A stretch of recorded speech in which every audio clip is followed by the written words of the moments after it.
जय हिंद दोस्तों। UP triple S C पेट के लिए ये भारतीय राष्ट्रीय आंदोलन का अंतिम वीडियो है, यानी तीसरा वीडियो है। 2 वीडियो ऑलरेडी चैनल पे अपलोडेड हैं, जा कर के देख लेना। तीसरे वीडियो में ये अंतिम वीडियो, इसमें कंप्लीट कर देंगे पूरा भारतीय राष्ट्रीय आंदोलन। तो अभी तक आपको बता दें कि हमने 2 वीडियो में कहाँ तक चीज़ें कंप्लीट करी थी। तो देखो, 2 वीडियो में हम लोगों ने ये सारी चीज़ें कंप्लीट करते हुए हम लोग आ गए थे असहयोग आंदोलन के बाद जो चौरी चौरा की घटना होती है, चौरी चौरा कांड जो होता है 1922। तो यहाँ से लेकर के सारी नीचे की जितनी भी घटनाएं हैं वो सब इस वीडियो में कंप्लीट करेंगे। आपको कुछ नहीं करना है, सिर्फ वीडियो देखना है। नोट्स आपको इसका अवेलेबल हो जाएगा पीडीएफ फॉर्म पे। तो चलिए अभी हम लोग देखते हैं। इससे पहले जितनी घटनाएं थी वो सब हम ऑलरेडी कंप्लीट कर चुके हैं।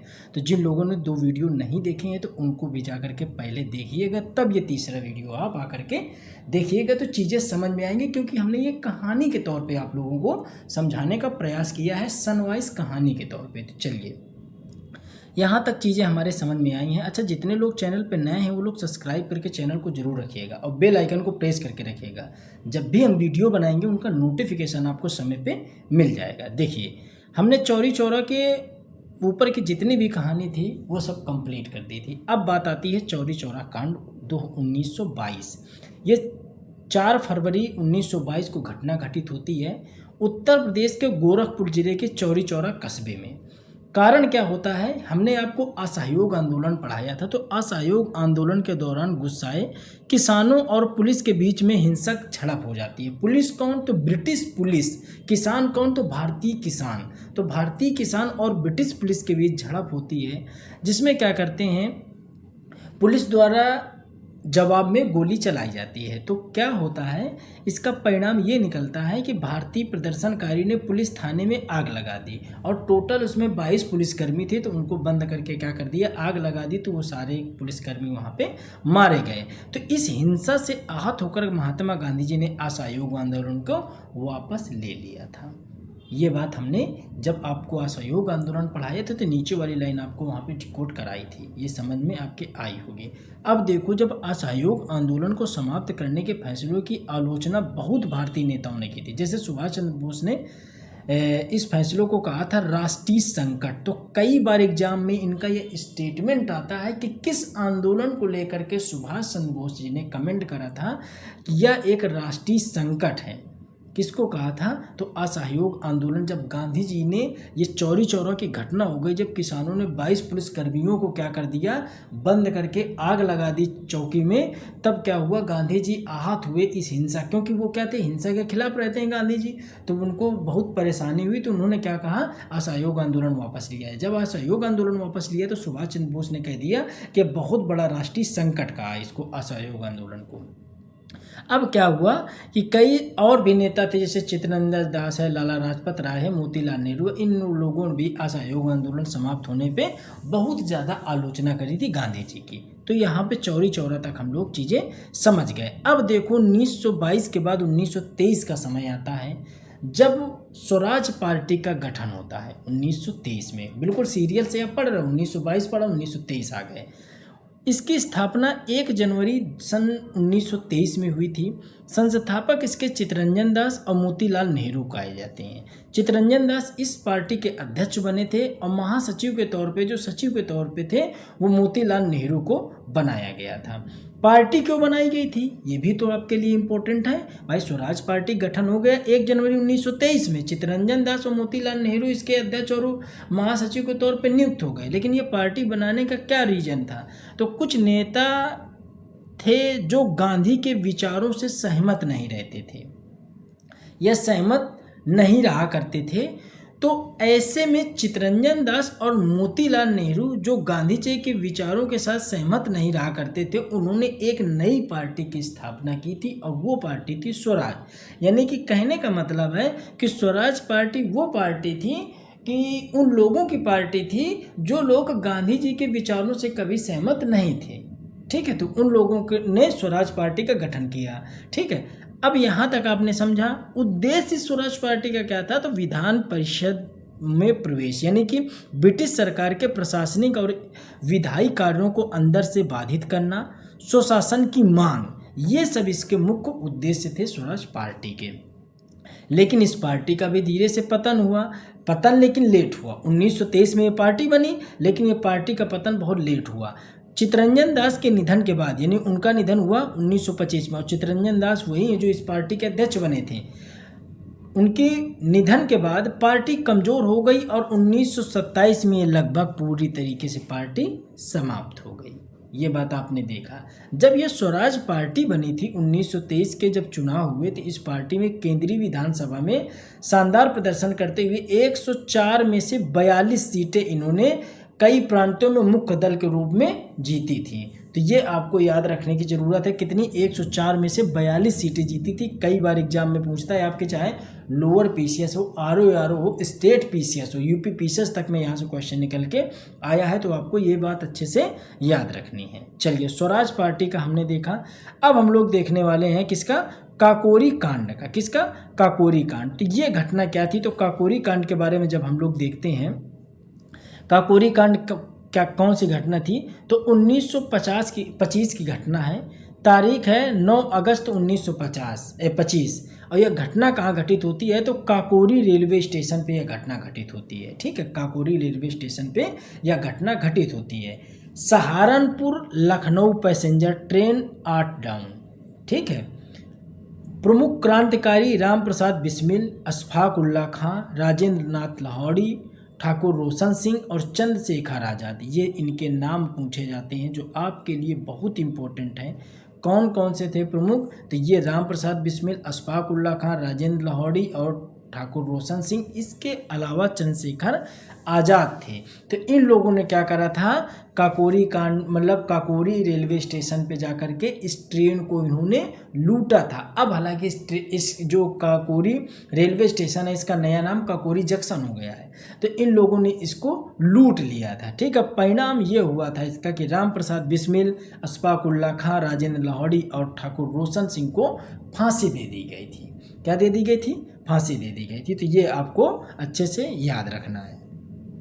चलिए, अगला देखते हैं हम लोग, साइमन कमीशन।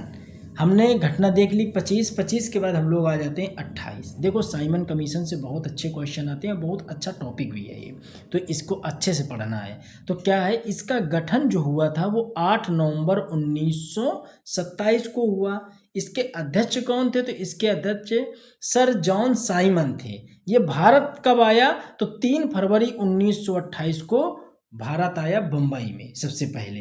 तो याद आपको ये रखना है, इसमें याद क्या रखना है? हमको याद सिर्फ इतना रखना है कि साइमन का गठन कब हुआ, ये भारत कब आया। साइमन का गठन 8 नवंबर 1927 को हुआ, भारत आया 3 फरवरी 1928 को बम्बई में। अध्यक्ष इसके सर जॉन साइमन थे।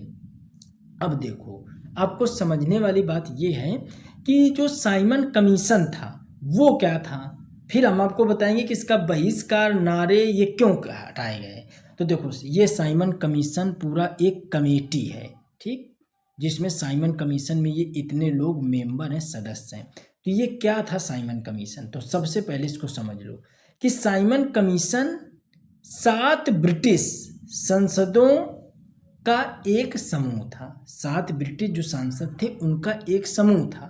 यह आयोग ने 3 फरवरी 1928 को बम्बई यानी मुंबई पहुंचा।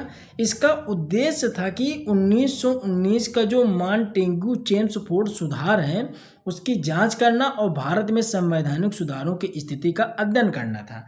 इस आयोग में एक भी भारतीय सदस्य न होने के कारण इसे श्वेत आयोग कहा गया था। क्या कहा गया था? श्वेत आयोग कहा गया था। और इसका परिणाम यह हुआ कि भारत में इसका पुरजोर विरोध हुआ। देखो, मोटी मोटी बात आपको यहाँ समझने की ये बात है कि ये जो कमेटी बनाई गई थी ये 7 लोगों की थी, और इन 7 लोगों में सबसे बड़ी बात ये थी कि हम भारतीय लोगों ने इसका विरोध सिर्फ इस बात पे किया था कि इसमें कोई भी भारतीय व्यक्ति नहीं शामिल था। सभी क्या थे? ब्रिटिशर्स थे, सभी अंग्रेज थे जो इसमें शामिल थे। तो इसलिए क्या किया गया कि भारतीय लोगों ने इसका विरोध किया। यहाँ तक बात समझ में आ गई? देखो, वही बात है कि बहिष्कार, तो कांग्रेस, मुस्लिम लीग और अन्य दलों ने इसका पूर्ण बहिष्कार किया। क्यों किया? आपने समझ लिया कि इसमें कोई भारतीय व्यक्ति शामिल नहीं था। नारे क्या थे? तो देश भर में सिर्फ इतने नारे थे कि साइमन वापस जाओ, यानी go Simon go back, Simon go back के नारे लगाए गए और काले झंडे दिखाए गए थे। काला झंडा आप तो जानते हो विरोध का प्रतीक होता है, तो वो दिखाए गए थे। 30 अक्टूबर सन 1928 को लाहौर में विरोध प्रदर्शन के दौरान पुलिस की लाठीचार्ज से लाला लाजपत राय गंभीर रूप से घायल हुए। बाद में 17 नवंबर 1928 को उनका निधन हो गया था। तो जब ये साइमन कमीशन के नारे लग रहे थे, इनके वापस जाओ, तो भारत में साइमन कमीशन कब आया? 3 फरवरी 1928 को आया, और 30 अक्टूबर 1928 को लाहौर में जब विरोध किया किसने? लाला लाजपत राय ने, तो उन पर लाठियाँ चली और उनकी मृत्यु हो जाती है 17 नवंबर 1928 को। तो इस तरीके से ये इम्पोर्टेंट है, अगर आपसे पूछे कभी कि लाला लाजपत राय की मृत्यु कब होती है और कहाँ पे होती है, किस आयोग में मार खाए थे, किसके विरोध प्रदर्शन में मार खाए थे, तो आप यहाँ से क्वेश्चन को अच्छे से समझ के टिकल कर सकते हो। आई होप चीज़ें आपके अच्छे से समझ में आ रही होंगी। चलिए, बैच से रिलेटेड जानकारी, तो अभी बैच में ऑफर है, ठीक है, ऑफर आपका आज रात तक ही रहेगा, इसके बाद हम बैच की फ़ीस को बढ़ाएंगे। अब देखो, समझने वाली बात क्या है कि यूपी SSSC पेट का ही पूरा बैच है। इसमें हम आपको 2 नहीं, एक और इसमें बुकलेट जुड़ेगी, जो होगी करंट अफेयर की। किसकी? करंट अफेयर की बुकलेट होगी, करंट अफेयर की बुकलेट होगी। अब आपको समझने वाली बात यह है कि जितने भी अभी तक पेट के एग्जाम हुए हैं, 21, 22, 23, 24, 25, जो भी पेट के एग्जाम हुए हैं, सारे के सारे set one liner GS GK के बता रहे हैं, GS GK के आपको मिल जाएंगे। पिछले 15 साल जितने भी यूपी SSSC ने एग्जाम कंडक्ट कराए हैं, चाहे वो मंडी परिषद का हो, चाहे वो राजस्व लेखपाल हो, वीडियो हो, VPO हो, इन सबके पेपर आपको वहाँ पे मिल जाएंगे वन लाइनर GK GS, क्योंकि हम GK GS को कमांड दे रहे हैं, तो GK GS के आपको वन लाइनर पूरा कंप्लीट एक फाइल आपको मिल जाएगी। ये दूसरी है पूरी GK GS जो 50 नंबरों के आपकी है, वो इसमें समाहित की जा रही है। जो आप ये नोट्स देख रहे हो, आपको नोट्स नहीं बनाना है, ये आपको PDF में अवेलेबल हो जाएगा। कंटेंट जिस तरीके से यहाँ पढ़ा रहे हैं यही आपको मिलेगा कैसे? तो आप डायरेक्ट गूगल प्ले स्टोर में सर्च करेंगे GS रिव्यू, क्या GS रिव्यू सर्च करेंगे तो एप्लीकेशन आ जाएगा, उसको आप डाउनलोड कर लीजिएगा। यहाँ पे पेड बैच है, तो पेड बैच में आप जैसे ही बाई क्लिक करेंगे तो आपको दिखेगा बैच, आप उसको बाई करेंगे तो आराम से आपको ये सारा कंटेंट अवेलेबल हो जाएगा। एप्लीकेशन पे कोई क्लास नहीं, जितनी भी क्लासें होंगी यूट्यूब में फ्री होंगी। बाकी कंटेंट आपका 25 तारीख तक, 25 अगस्त तक कंप्लीट होके पूरा एप्लीकेशन में लग जाएगा। ठीक है, कोई प्रॉब्लम हो, आपको कुछ समझ में ना आ रहा हो, तो इस नंबर पे व्हाट्सअप करिएगा, कॉल मत करिएगा, तो आपको रिप्लाई मिल जाएगा। चलिए, यहाँ तक हमने बात समझ लिया। कहाँ तक समझी? हमने साइमन कमीशन समझा। साइमन कमीशन के बाद अब हम लोग आते हैं दांडी मार्च। दांडी मार्च की घटना को हम लोग देखते हैं। ठीक है, दांडी मार्च की हम लोग घटना देखते हैं। दांडी मार्च की घटना क्या थी, तो इसको सबसे पहले समझने का हम लोग प्रयास करते हैं। दांडी मार्च देखो, साइमन कमीशन के बाद घटना 1930 की है दांडी मार्च। देखो, पूरे भारत में अंग्रेजों से छुटकारा पाने के लिए पूरे भारत में आंदोलन चल रहे थे, तो कहीं ना कोई आंदोलन चल ही रहा था। तो इस साइड चल रहा है 1930 में दांडी मार्च। प्रारंभ 12 मार्च 1930 को साबरमती आश्रम अहमदाबाद गुजरात से इसको चालू करा गया। ये 6 अप्रैल 1930 को दांडी तट गुजरात में समाप्त हो जाता है। 12 मार्च को चालू हुआ, 6 अप्रैल को समाप्त हो गया। लगभग 241 मील यानी 24 दिन की पूरी यात्रा थी। ये आप देख सकते हो, साबरमती आश्रम से लेकर के ये पैदल चल के दांडी गुजरात तट पे जा करके समाप्त होता है। 24 दिन, लगभग 241 मील के 24 दिन का समय इसमें पूरा किया जाता है। अब देखो, आपको ये बात समझने की है कि जो गांधी जी के साथ थे वो कितने लोग इस आंदोलन में गए थे। तो आपको याद रखना है 78 अनुयायी थे जो गांधी जी के साथ चले थे। कितने? 78 सहयोगी थे। यही क्वेश्चन कई बार एग्जाम में रिपीट हुआ है और बच्चे यहीं पे गलत करते। तो टोटल 78 लोग थे जो सहयोग के तौर पे गांधी जी के साथ ये दांडी मार्च में चले थे। अब उद्देश्य क्या था, उसका क्या कारण था? तो ब्रिटिश सरकार के नमक एकाधिकार यानी कि जो सॉल्ट टैक्स था उसके विरोध में चलाया गया था। नमक हर गरीब और अमीर की बुनियादी जरूरत थी, इसलिए इसे प्रतिरोध का प्रतीक बनाया गया। पूर्ण स्वराज के लक्ष्य को हासिल करने के लिए भी जनता को एकजुट किया गया था। तो मेन जो था तो वो किसके लिए था? तो सॉल्ट टैक्स के विरोध में इसको चलाया गया था, यानी कि नमक एकाधिकार के विरोध में इसको चलाया गया था। परिणाम यह निकला कि इसमें देश भर में सविनय अवज्ञा आंदोलन की व्यापक शुरुआत कर दी। अब नमक दांडी मार्च के बाद सविनय अवज्ञा आंदोलन की शुरुआत हो जाती है। तो यहाँ से सविनय अवज्ञा आंदोलन की शुरुआत हमारी होती है। चलिए उसको हम लोग देखते हैं। देखो सारी सीरीज लगी हुई है, अगर आप सिस्टम से नहीं पढ़ोगे तो आप समझ नहीं पाओगे घटना कब कहाँ कैसे घटित हो गई। अब देखो ना, सविनय अवज्ञा आंदोलन 1930, ठीक है। देखो ये आंदोलन समाप्त हमारा कब हो रहा है, दांडी मार्च वाला, आप तब समझ पाओगे। देखो दांडी मार्च वाला आंदोलन कब समाप्त हो रहा है, तो दांडी मार्च वाला आंदोलन समाप्त हो रहा है 6 अप्रैल 1930 को समाप्त हो रहा है। अब 6 अप्रैल 1930 के बाद ही ये आंदोलन चालू हो रहा है, कौन सा, सविनय अवज्ञा आंदोलन 1930 वाला। तो आपने देखा कि दांडी मार्च के बाद जिस दिन वो समाप्त होता है इसी दिन सविनय अवज्ञा आंदोलन की शुरुआत हो जाती है। अब सविनय अवज्ञा आंदोलन की जो शुरुआत हुई, ये आपने दांडी मार्च का देखा 12 मार्च 1930 से 6 अप्रैल 1930, और 6 अप्रैल से हमारा क्या चालू हो जा रहा है, सविनय अवज्ञा आंदोलन। समाप्त ये 1934 में होता है। इसका उद्देश्य क्या था, तो सविनय अवज्ञा आंदोलन का जो उद्देश्य था वो था कि ब्रिटिश शासन के विरुद्ध, क्या था कि ब्रिटिश शासन के विरुद्ध अहिंसक तरीके से यानी पूर्ण स्वराज को प्राप्त करना। मेन उद्देश्य था पूर्ण स्वराज। अच्छा, पूर्ण स्वराज, ये कभी आपके दिमाग में चीज़ आई कि पूर्ण स्वराज है क्या आखिरकार। बहुत बार हिस्ट्री में आपने पढ़ा इसको, इंडियन नेशनल मूवमेंट में, कि पूर्ण स्वराज। तो पूर्ण स्वराज का ही मतलब है पूर्ण स्वतंत्रता, पूर्ण स्वराज। स्वराज का मतलब अपना राज, यानी कि पूर्णतया अपना राज, यानी कि अपनी पूर्णतया स्वतंत्रता, तो वही थी पूर्ण स्वराज। तो इसको क्या था, प्राप्त करना एक मुख्य इनका उद्देश्य था। किसका, सविनय अवज्ञा आंदोलन का। शुरुआत इसकी 6 अप्रैल 1930 को दांडी पहुंचकर समुद्र तट पर नमक बनाकर और औपचारिक रूप से सविनय अवज्ञा आंदोलन की शुरुआत करी थी। तो जब ये लोग दांडी मार्च निकाले थे तो दांडी गए थे, वहां पे आपने देखा कि नमक समुद्र के तट पे पहुंच के दांडी वाले क्षेत्र में उन्होंने क्या किया था कि नमक बनाकर इस आंदोलन की एक तरीके से नींव रख दी थी। किसने, गांधी जी ने। ठीक है, अब देखो इसका आपने देखा कि इसका क्षेत्रीय नेतृत्व अलग अलग लोगों ने भी किया था। कैसे किया था, आप एक ये समझो कि इसका उत्तर पश्चिमी सीमा प्रांत में खान अब्दुल गफ्फार खान, जो सीमांत गांधी के नाम से जाने जाते हैं, इन्होंने किया था, और खुदीराम खिदमतगार ने किया था। ठीक है, और धरसाना सत्याग्रह में सरोजनी नायडू और इमाम साहब के नेतृत्व में ये चलाया गया था। तो कहने का ये मतलब है कि आपको ये चीज़ें याद रखनी पड़ेंगी। अब देखो कई बार एग्जाम में पूछा गया है कि धरासाना सत्याग्रह का जो नेतृत्व किया था किसने किया था, तो किसने किया था, सरोजनी नायडू और इमाम साहब ने किया था। कई बार एग्जाम में पूछा जाता है, चूंकि ये नोट में ज़्यादातर रहता है तो लोग इसको क्या करते हैं, इग्नोर कर देते हैं। तो इसको आपको अच्छे से याद रखना है। चलिए, सविनय अवज्ञा आंदोलन हो गया। अब सविनय अवज्ञा आंदोलन के बाद हम लोग देखने वाले हैं, अभी ये इरविन समझौता बाद में आएगा, हम लोग देखेंगे प्रथम गोलमेज सम्मेलन। ये थोड़ी स्लाइड ऊपर नीचे लग गई है, निश्चिंत रहिए, हम आपको सिस्टम से ही पढ़ाएंगे बिल्कुल ऐसे। अब देखो सविनय अवज्ञा आंदोलन के बाद हमारा आ गया क्या, 1930 के बाद आया प्रथम गोलमेज सम्मेलन। ये कब होता है, वो घटना कब थी, 6 अप्रैल 1930 की, 6 अप्रैल 1930 की। अब ये कब से चालू हो रहा है, ये 12 नवंबर 1930 से 19 जनवरी 1931 तक चलेगा। क्या, प्रथम गोल मेज सम्मेलन।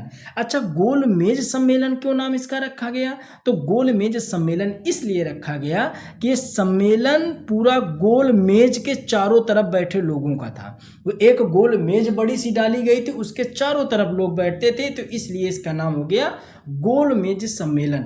सबसे अच्छी बात इस सम्मेलन की यह निकल के आती है कि यह सम्मेलन एक ही जगह पे ऑर्गेनाइज हुआ, एक ही जगह पे इसको चलाया गया, एक ही जगह पे ये सम्मेलन हुआ था। वो हुआ था हाउस ऑफ लॉर्ड्स, यानी कि लंदन में हुआ था। वो कहाँ पे सम्मेलन हुआ, लंदन में। तीनों आप गोलमेज सम्मेलन पढ़ोगे, प्रथम द्वितीय तृतीय 1930, 31 और 32 का, ये आप कहाँ पढ़ोगे, लंदन पे ही हो रहे हैं। अब देखना, इसके अध्यक्ष रामसे मैकडोनाल्ड थे, जो ब्रिटिश प्रधानमंत्री थे। ये आप देख रहे हो, रामसे मैकडोनाल्ड हैं, ये ब्रिटिश प्रधानमंत्री हैं जो इसके अध्यक्ष हैं। उद्घाटन किंग जॉर्ज पंचम के द्वारा इसका उद्घाटन किया जा रहा है। इस टाइम पे गवर्नर जनरल जो है लॉर्ड इरविन है। कौन है, लॉर्ड इरविन। इंपॉर्टेंट यहीं से है, देखो अब इरविन समझौता इसके आगे आपको पढ़ने को मिलेगा। तो लॉर्ड इरविन क्या है, इसके मुख्य रूप से गवर्नर जनरल है। अब भारत की तरफ से जो प्रतिभाग किया लोगों ने, वो कौन थे, तो उनमें थे मुस्लिम लीग से थे मोहम्मद अली जिन्ना और आगा खां, दलित वर्ग से थे भीमराव अंबेडकर, उदारवादी से तेज बहादुर सप्रू। इसके अलावा भारतीय रियासतों के राजा और भी दलों के प्रतिनिधि भी इसमें शामिल थे। तो मेन जो आपका टारगेट है वो कहाँ पे है, वहाँ पे आपको याद रखना है कि भीमराव अंबेडकर। क्यों? क्योंकि ये वही व्यक्ति हैं जो प्रथम द्वितीय तृतीय तीनों गोलमेज सम्मेलन में जाएंगे लगातार, तीनों। ठीक है, तो ये आपको नेता आपको याद रखना है भीमराव अंबेडकर जी को। ये तीनों गोलमेज सम्मेलन में सम्मिलित होंगे और यही क्वेश्चन पूछता है कि निम्नलिखित में कौन सा नेता था जो तीनों गोलमेज सम्मेलन में सम्मिलित हुआ था, तो भीमराव अंबेडकर। देखो इसमें कहीं भी महात्मा गांधी का नाम नहीं आया। ठीक, अभी देखते जाना। ठीक है, यहीं से क्वेश्चन आपसे पूछेगा भी। प्रतिनिधि ब्रिटिश राजनीतिक दलों के 16 प्रतिनिधि थे, देसी रियासतों के 16 थे और ब्रिटिश भारत के 57 राजनीतिक नेता थे। इतने टोटल नेता लोग गए थे कहाँ? लंदन। किसके लिए? गोलमेज सम्मेलन करने के लिए। ठीक, अब देखो इसमें कांग्रेस का कोई भी प्रतिनिधि इस सम्मेलन में उपस्थित नहीं हुआ था, इसी कारण यह सम्मेलन असफल था। हमने आपको स्टार्टिंग में बताया था कांग्रेस क्या था, तो कांग्रेस एक संगठन था, एक मंच था, एक ऐसा मंच जो भारतीय गरीब दबे कुचले लोगों का मंच, जो अपनी बात अंग्रेजों तक पहुंचाने के लिए, ब्रिटिश सरकार के लिए बात अपनी कांग्रेस मंच पे रखते थे। वो मंच अपनी बात को ले जा करके, उन सब की बात को ले जा करके ब्रिटिश सरकार के पास पहुंचाता था। तो उस मंच से कोई भी यहाँ पे नेता शामिल नहीं हुआ था और ये आंदोलन पूर्णतया क्या हो जाता है? फेल हो जाता है। यानी कि ये जो सम्मेलन था पूर्णतया फेल हो जाता है। अब देखो ये सम्मेलन हो गया फेल। अब इसी सम्मेलन को देखो अब होना है दूसरा गोलमेज सम्मेलन। तो दूसरे गोलमेज सम्मेलन से पहले की घटना देखो, ये होती है कि गांधी इरविन समझौता होता है। इरविन कौन है? तो जो प्रथम गोलमेज सम्मेलन में, ये आपने देखा ना, ये इरविन नहीं है, गवर्नर जनरल है, ये इरविन है। अब ये समझौता कर रहे हैं किसके साथ? गांधी जी के साथ। तो इसको कहा गया गांधी इरविन समझौता। ये 5 मार्च 1931 को हो रहा है। 5 मार्च 1931 कहाँ? दिल्ली में हो रहा है। इसमें प्रमुख व्यक्ति महात्मा गांधी और ब्रिटिश वायसराय लॉर्ड इरविन है। ठीक है, इसका दूसरा नाम दिल्ली समझौता भी होता है क्योंकि ये दिल्ली में हुआ था। अब बात समझना कि इसे दिल्ली पैक्ट भी कहा जाता है। इसका मुख्य उद्देश्य ये था कि कांग्रेस को लंदन में होने वाले द्वितीय गोलमेज सम्मेलन में शामिल करना था। अब आपके शायद बात समझ में आई होगी कि प्रथम जो गोलमेज सम्मेलन था उसमें कांग्रेस शामिल नहीं हुई थी। ठीक है, तो जब कांग्रेस शामिल नहीं हुई, चूंकि गांधी जी सपोर्टर थे, कांग्रेस में ही गांधी जी थे, तो जब कांग्रेस सम्मिलित नहीं हुई तो जो वो सम्मेलन था प्रथम गोलमेज सम्मेलन, तो वो क्या हो गया? पूर्णतया असफल हो गया। जब असफल हो गया तो इरविन जी ने क्या किया? गांधी जी के साथ एक सम्मेलन दिल्ली में किया जिसको कहा गया गांधी इरविन समझौता। ये सम्मेलन वो होता है 5 मार्च 1931 को। तो मुख्य उद्देश्य इनका ये था कि गांधी जी को किसी तरीके से हम द्वितीय गोलमेज सम्मेलन, जो प्रथम नहीं हो पाया है सफल, जो द्वितीय वाला होगा उसमें हम गांधी जी को लेकर के आएंगे, उस सम्मेलन में गांधी जी को हम बुलाएंगे, इसलिए गांधी इरविन समझौता हुआ। यहां तक आप बात समझ गए होंगे। ठीक है, अब देखो गांधी इरविन समझौता। अब गांधी जो इरविन समझौता हो रहा है ये हो गया। अब हम पढ़ेंगे द्वितीय गोलमेज सम्मेलन। यहाँ से हम लोग देखेंगे द्वितीय गोलमेज सम्मेलन। चलो देखते हैं। अब देखो बिल्कुल वही स्टोरी है इसकी। 7 सितंबर 1931 से 1 दिसंबर 1931 तक ये सम्मेलन होता है। हाउस ऑफ लॉर्ड्स लंदन में हुआ ये सम्मेलन। रामसे मैकडोनाल्ड जो ब्रिटिश प्रधानमंत्री हैं वो इसके क्या बनते हैं? वो इसके अध्यक्ष हैं। उद्घाटन किंग जॉर्ज पंचम ने किया। लेकिन यहाँ पे वायसराय का पद आ गया। गवर्नर जनरल हट करके वायसराय का पद आया। वायसराय कौन थे? तो लॉर्ड वेलिंगटन थे। और यही इंपॉर्टेंट हो जाता है, पूछता है कि द्वितीय जो गोलमेज सम्मेलन था उसमें वायसराय कौन था? तो लॉर्ड वेलिंगटन था। बाकी जो ऊपर के दोनों पद हैं अध्यक्ष उपाध्यक्ष, वो प्रथम में भी थे, द्वितीय में भी हैं और तृतीय में भी रहेंगे। लेकिन ये बदलेगा वायसराय। पहले में कौन था? तो इरविन थे, लॉर्ड इरविन, वो वायसराय थे। अब इसमें जो गवर्नर जनरल थे, अब इसमें वायसराय हैं लॉर्ड वेलिंगटन। अब देखो इसमें गांधी जी भी गए हैं। प्रमुख प्रतिभागी में क्या है, इसमें गांधी जी ने कांग्रेस का प्रतिनिधित्व किया था, ठीक है। महिला प्रतिनिधित्व में सरोजनी नायडू, बेगम जहां आरा शाहनवाज, राष्ट्रीय दल के प्रतिनिधित्व में मदन मोहन मालवीय और भीमराव अम्बेडकर तो गए ही हैं। मुसलमानों में आगा खां, मौलाना शौकत अली, मोहम्मद अली जिन्ना। इंपॉर्टेंट आपके लिए ये हो जाता है कि इसमें पूछता है निम्नलिखित में से कौन सा व्यक्ति था जो द्वितीय गोलमेज सम्मेलन में शामिल नहीं हुए थे। तो आपको ये नाम बिल्कुल रट लेना है, इसमें एक भी नाम आपको स्किप नहीं करना है। मदन मोहन मालवीय का भी नाम आपको रट के रखना है, बहुत इंपॉर्टेंट है, डायरेक्ट यहाँ से क्वेश्चन आपसे पूछता है। अब ये देखो, ये भी आंदोलन असफल हो गया। तब तो तीसरा सम्मेलन हुआ। असफल होने के कारण क्या थे, तो देखो सांप्रदायिक विवाद था। विभिन्न समुदायों और अल्पसंख्यक प्रतिनिधियों के बीच सीटों के बंटवारे पर सहमति नहीं बनी थी। डॉक्टर भीमराव अम्बेडकर द्वारा दलित के ये पृथक निर्वाचक क्षेत्र की मांग पर गांधी जी में मतभेद हुआ था और ये भी सम्मेलन क्या हुआ, पूर्णतया असफल हो गया। अब तीसरे गोलमेज सम्मेलन के लिए कमेटी बनाई जा रही है। उससे पहले एक पूना पैक्ट हो जाता है, पूना पैक्ट जो 24 सितंबर 1932 को होता है। अब ये पूना पैक्ट क्या होता है, इसको हमको यहाँ पे समझने की जरूरत है। देखो, ये पूना पैक्ट हमको समझने की जरूरत है। ये पूना पैक्ट क्या है, तो 24 सितंबर 1900, अभी तीसरा गोलमेज सम्मेलन नहीं हो रहा, उससे पहले पूना पैक्ट की घटना हो रही है। कब हुआ, 24 सितंबर 1932 को। कहाँ हुआ, पुणे के यरवदा सेंट्रल जेल में हुआ। किसके बीच, महात्मा गांधी और भीमराव अंबेडकर। ये आप फोटो में देख सकते हो। मुख्य उद्देश्य क्या था कि दलित वर्गों के लिए विधायिका में सीटों के आरक्षण आयोग संयुक्त निर्वाचन प्रणाली पे सहमति बनाना इसका मुख्य उद्देश्य था।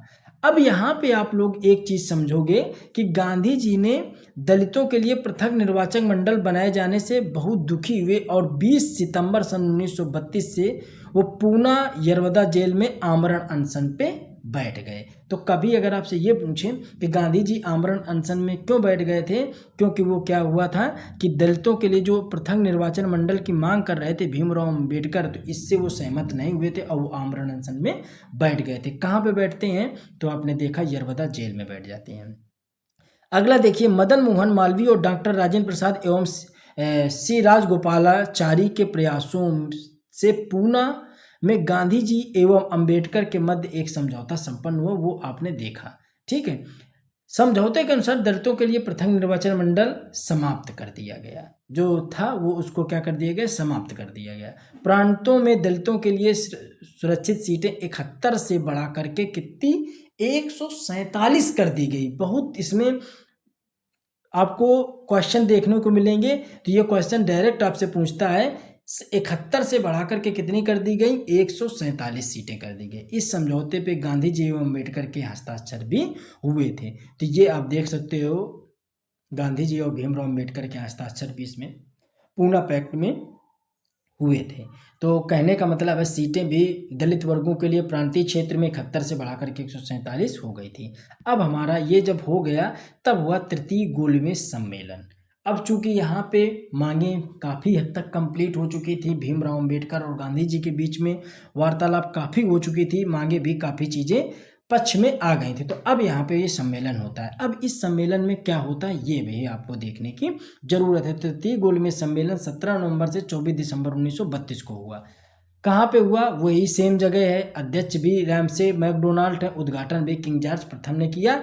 अब वायसराय यहाँ पे बिल्कुल सेम है, जो ऊपर था कौन था, लॉर्ड वेलिंगटन थे, तो इसमें भी लॉर्ड वेलिंगटन है। प्रतिभागी यहाँ पे कांग्रेस ने इसमें भाग नहीं लिया, क्योंकि महात्मा गांधी और कांग्रेस के अन्य नेता जेल में थे और कुछ नेता आंदोलन में व्यस्त थे, तो इसलिए इन्होंने भाग नहीं लिया था। तो गांधी जी ने देखो, फर्स्ट, सेकंड और थर्ड तीनों गोलमेज सम्मेलन में गांधी जी किस में आएंगे, तो गांधी जी दूसरे वाले में आएंगे, ठीक है। बाकी ऊपर के दोनों आंदोलन ऊपर नीचे के गांधी जी नहीं आएंगे, लेकिन भीमराव अंबेडकर तीनों में जाएंगे। भीमराव अंबेडकर तीनों सम्मेलन में जाएंगे। यही आपके लिए इम्पोर्टेंट है, इसको आप बिल्कुल गांठ बांध लीजिएगा, दिमाग में सेट कर लीजिएगा। चलिए अब देखते हैं, मोहम्मद अली जिन्ना को आमंत्रित इसमें नहीं किया गया था। भीमराव अंबेडकर और तेज बहादुर सप्रू ने इस सम्मेलन में भाग लिया था। परिणाम इसका ये निकला कि इस सम्मेलन में कोई बड़ा समझौता या सहमति नहीं बनी।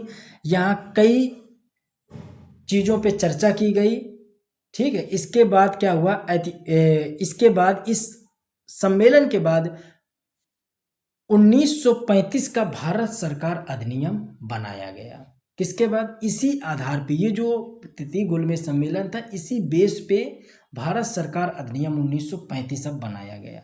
तो आपने तीनों गोलमेज सम्मेलन समझ लिए। अब भारत सरकार अधिनियम 1935 को बनाया गया, तो इसको भारत सरकार अधिनियम 1935 अब बनाया जा रहा है, तो इसके बारे में भी हमको जानने की ज़रूरत है। देखो, बहुत अच्छा यूनिट है। आप जिस तरीके से हम पढ़ा रहे हैं, आप भरोसा करो, एक बार अगर आपने नोट्स या बाई कर लिया, या आपने अच्छे से मन से इसको नोट कर लिया कॉपी में, सीरियल बाई, भरोसा इस बात का रखो कि पूरे यूट्यूब में आपको इस तरीके का कंटेंट नहीं मिलेगा और इस तरीके से आपकी समझ डेवलप नहीं होगी। ये समझ लो कि जिस तरीके से हमने यहाँ पे आप लोगों को क्रिएट कराया है, जिस तरीके से हम आपके दिमाग में, जहन में समझ डेवलप करा रहे हैं, पूरे आप यूट्यूब में ढूंढोगे नहीं मिलेगा इस तरीके से कंटेंट। तो बिल्कुल स्टार्टिंग से जैसे जैसे समझाया है ना, पहले वीडियो से लेकर के 3 ये वीडियो निपटा लेना बहुत अच्छे से, समय है अभी।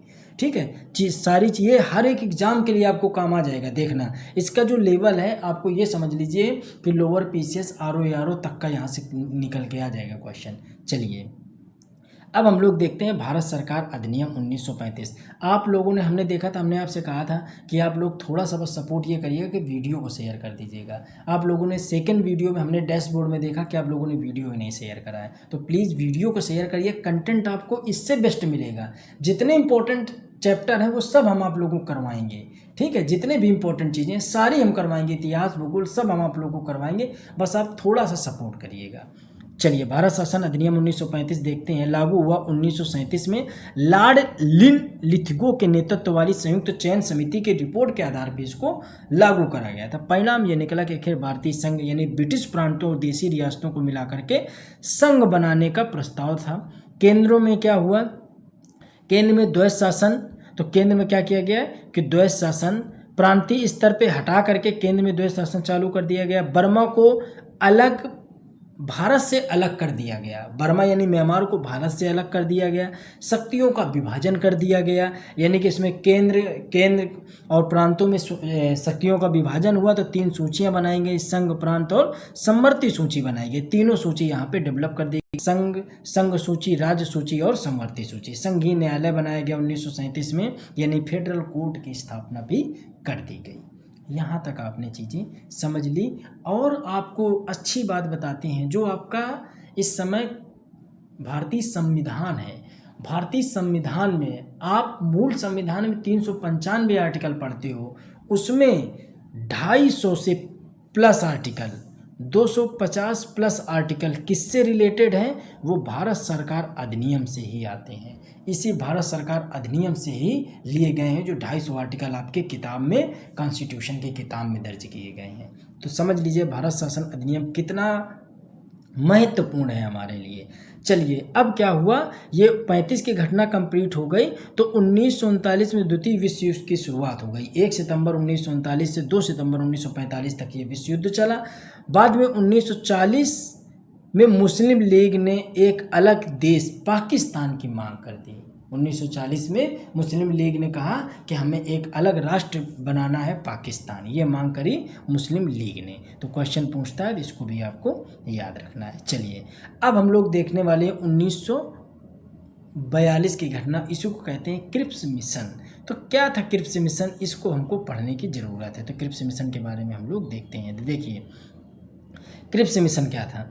तो क्रिप्स मिशन 1942 में भारत आया। अच्छा, एक चीज़ और बताना भूल गए, आप लोग कमेंट सेक्शन और डिस्क्रिप्शन चेक कर लीजिएगा, हम लिंक लगा देंगे एप्लीकेशन का, टेलीग्राम का। तो टेलीग्राम जरूर ज्वाइन करके रखिएगा, सारी डिटेल आपको वहीं पे मिलती रहती है। चलिए देखिए, क्रिप्स मिशन कब आया? 1942 में भारत आया।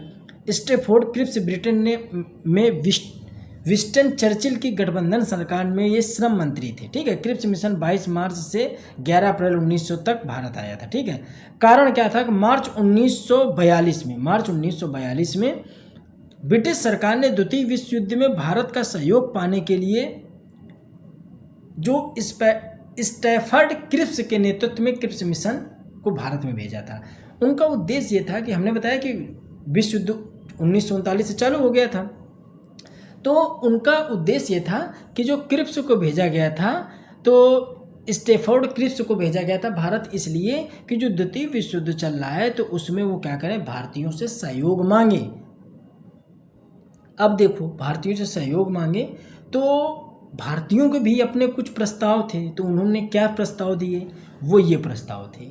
उन्होंने कहा कि डोमिनियन स्टेट चाहिए, यानी युद्ध के बाद भारत को एक नया दर्जा मिलना चाहिए। संविधान सभा यानी देश का नया संविधान बनाने के लिए एक संविधान सभा का गठन होना चाहिए। प्रांतों को छूट, यानी यदि कोई प्रांत नए संविधान को न माने तो वह एक अलग राज्य बना सकता है या अलग रह सकता है। रक्षा मंत्रालय, युद्ध के दौरान भारत की रक्षा का अधिकार अंग्रेजों के पास ही रहेगा। ये सारी चीज़ें अंग्रेजों के भी थे प्रस्ताव में, ठीक है। ये चीज़ें उन लोगों ने भी कही, कुछ चीज़ें भारत वालों ने भी मिल करके ये अपने प्रस्ताव रखे गए। अब देखो क्या था कि गांधी जी की इसमें प्रतिक्रिया है कि महात्मा गांधी ने इसके प्रस्ताव को क्या कहा, दिवालिया बैंक का उत्तर तिथि चेक यानी पोस्ट डेटेड चेक कहा था। क्यों? क्योंकि इसमें कुछ चीज़ें तो थी जो भारत के लोगों के पक्ष में थी, तो भारत के लिए प्रस्ताव हुआ। लेकिन ये प्रस्ताव जो मुख्यतः दिया, ये प्रस्ताव दिया अंग्रेजों ने, किसके लिए, भारतीयों के लिए। क्योंकि ये प्रस्ताव देकर के वो ये चाहते थे कि भारतीय लोग अगर ये प्रस्ताव स्वीकार कर लेंगे तो हम उनको द्वितीय विश्व युद्ध में ले जाएंगे, द्वितीय विश्व युद्ध में वो हमारी तरफ से लड़ेंगे। भारतीय जितने भी सैनिक हैं वो द्वितीय विश्व युद्ध में हमारी तरफ से लड़ेंगे, तो इसके लिए उन्होंने ये प्रस्ताव रखा। तो गांधी जी ने जब ये प्रस्ताव देखा तो उन्होंने कहा ये क्या है, पोस्ट डेटेड चेक है, पोस्ट डेटेड चेक कह दिया। इस मिशन की असफलता के बाद भारत छोड़ो आंदोलन की शुरुआत हो जाती। तो क्रिप्स मिशन क्या हुआ, ये असफल हो गया। अब क्या हुआ, भारत छोड़ो आंदोलन की शुरुआत हो रही है।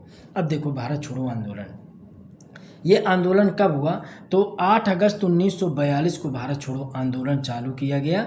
मुंबई के ग्वालियर टैंक, इसको अगस्त क्रांति मैदान से चालू किया गया था, इसलिए इसका एक नाम और है अगस्त क्रांति, क्योंकि ये अगस्त क्रांति मैदान से चालू किया गया था। नेतृत्व इसमें महात्मा गांधी जी ने किया था। गांधी जी ने ही इस आंदोलन में कहा था कि करो या मरो, डू और डाई।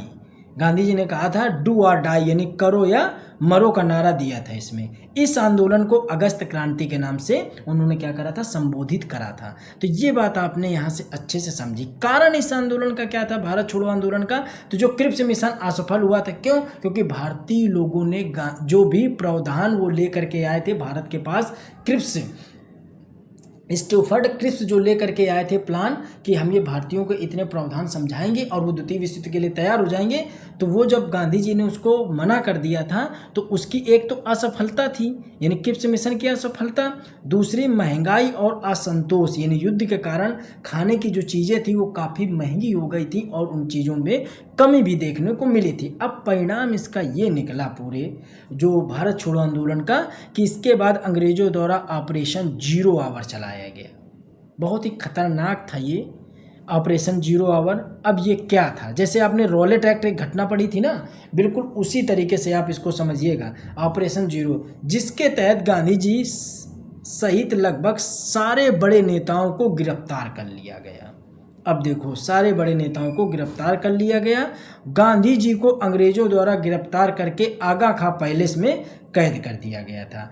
अरुणा आसफ अली, राम मनोहर लोहिया और जयप्रकाश नारायण जैसे नेताओं ने छिपकर आंदोलन का संचालन किया और उषा मेहता ने गुप्त रेडियो भी चलाया था, जहां पे लोगों को वो संबोधित करती थी, लोगों को जागरूक करती थी, लोगों को इसके बारे में बताती थी। तो ये जो आप परिणाम इसके देख रहे हैं ना, ये बहुत इंपॉर्टेंट है, ये आपको अच्छे से समझना है। चलिए, अब इसके बाद शिमला सम्मेलन होता है, ठीक है। शिमला समझौता नहीं, शिमला सम्मेलन। समझौता की डेट अलग है, सम्मेलन की डेट अलग है, दोनों में आप फर्क आपको समझने की ज़रूरत है। अब देखते हैं शिमला सम्मेलन क्या था। तो शिमला सम्मेलन देखिए 1945 में होता है। शुरुआत इसकी 25 जून 1945 को होती है, समाप्ति ये 14 जुलाई 1945 को हो जाता है, ठीक है। लगभग 19 से 20 दिन ये चला था। आयोजन भारत के वायसराय लॉर्ड वेवेल द्वारा इसको चलाया गया था। कारण क्या था इस सम्मेलन का, कारण सिर्फ इतना था कि भारत के तत्कालिक वायसराय लॉर्ड वेवेल ने बेबेल योजना पर चर्चा करने और कार्यकारी परिषद का पुनर्गठन करने के लिए इसमें बुलाया था। कांग्रेस और मुस्लिम लीग के बीच विवाद के कारण यह पूरा क्या हो गया था, असफल रहा था। लेकिन इसमें एक बड़ी चीज़ आपको देखने को ये मिलेगी कि इसमें भारत की भी तरफ से कुछ प्रमुख प्रतिभागी थे, उन प्रतिभागियों के नाम आपसे डायरेक्टली एग्जाम में पूछता है। जैसे इसमें जो शिमला सम्मेलन जो 1945 में हुआ उसमें कौन कौन से थे, तो मौलाना अब्दुल कलाम आज़ाद थे, जवाहरलाल नेहरू थे, सरदार वल्लभ भाई पटेल और मोहम्मद अली जिन्ना थे। महात्मा गांधी चूंकि शिमला में ही थे परंतु आधिकारिक रूप से वो उसमें शामिल नहीं हो पाए थे। ठीक है, अब देखो इस शिमला समझौता भी क्या हुआ, असफल। तो इसके असफलता के क्या कारण निकल के आए, तो मोहम्मद अली जिन्ना की जिद थी कि केवल मुस्लिम लीग ही सभी मुस्लिम सदस्यों को नामित कर सकती है, कोई अन्य नहीं कर सकते हैं।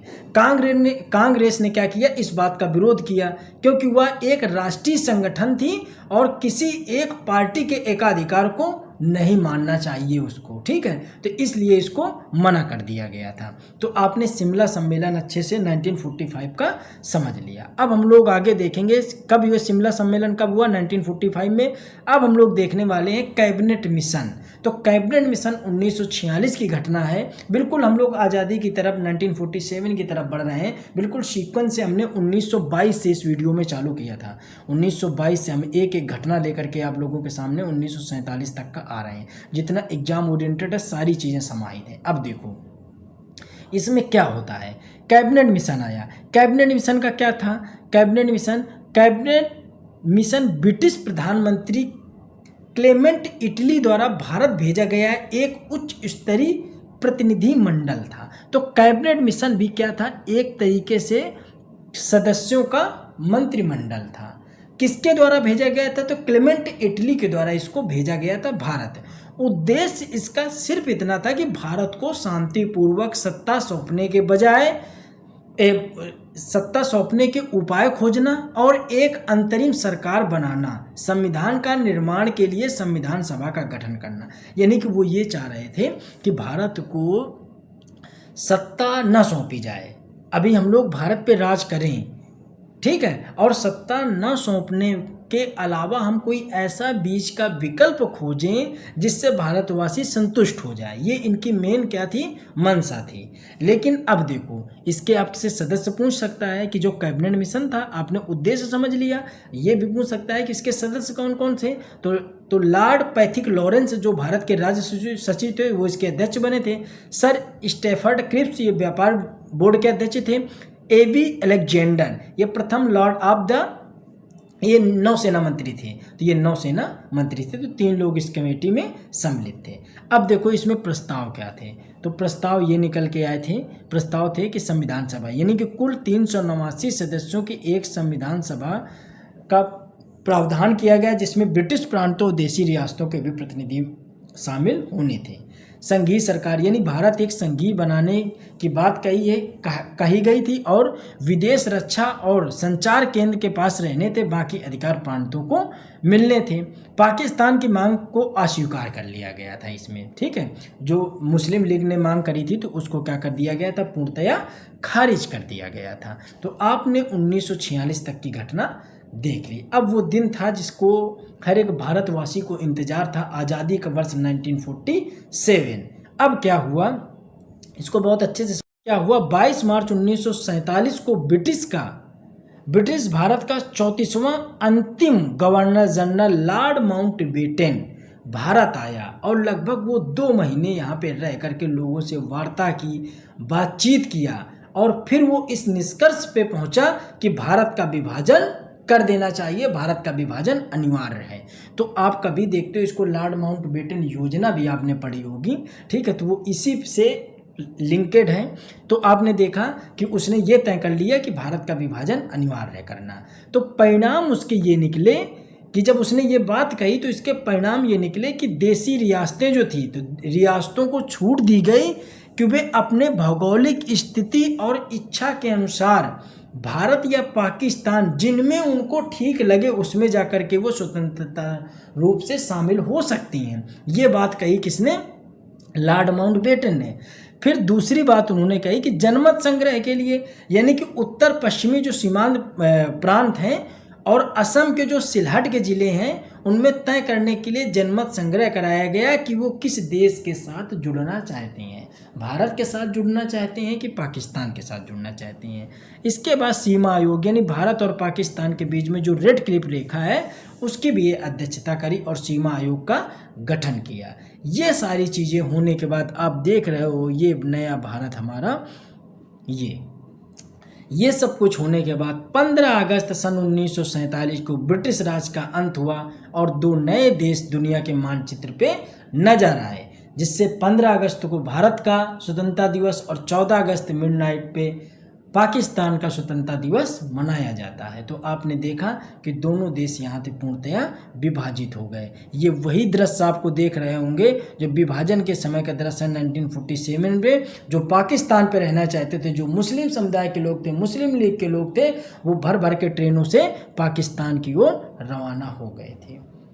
तो जो लाहौर वाला क्षेत्र है आप देखते हो, कुछ भारत में पाकिस्तान वाला क्षेत्र है, ये वाला क्षेत्र सब पाकिस्तान वाले क्षेत्र में चला गया था। तो आई होप आपने ये चीज़ें अच्छे से समझी, समझ में आया, बहुत बेहतर आपको चीज़ें समझ में आई होंगी, हम उम्मीद करते हैं आपसे। अब देखो ये पूरा पैटर्न था जिसको हमने एक एक घटना को आपको पढ़ाया कि भारतीय राष्ट्रीय आंदोलन को 3 चरणों उदारवादी, उग्रवादी और गांधीवादी युग के तौर पर पढ़ाया। 1885, 1905 ये सारी घटना हमने बिल्कुल सीक्वेंस से आपको 1923 तक तो उस वीडियो में पढ़ाया था। इसके बाद हमने यहाँ पे 24-25 से लेकर के ये पूरी घटनाएं काकोरी कांड से लेकर के हमने एक एक घटना आप लोगों को कंप्लीट कर दी है। बस आप लोग वीडियो को शेयर करेंगे तो अच्छा लगेगा। दोस्तों कमेंट करके आप ज़रूर बताइएगा जो इतनी मेहनत करी गई है वीडियो कैसा रहा, आपको समझ में आया कि नहीं आया, आगे कौन से टॉपिक को कमान ली जाए, कौन से टॉपिक आगे पढ़ाए जाए, तो ज़रूर बताइएगा। वीडियो को ज़्यादा से ज़्यादा शेयर करिए। मिलते हैं अगले वीडियो में, तब तक जय हिंद, जय भारत।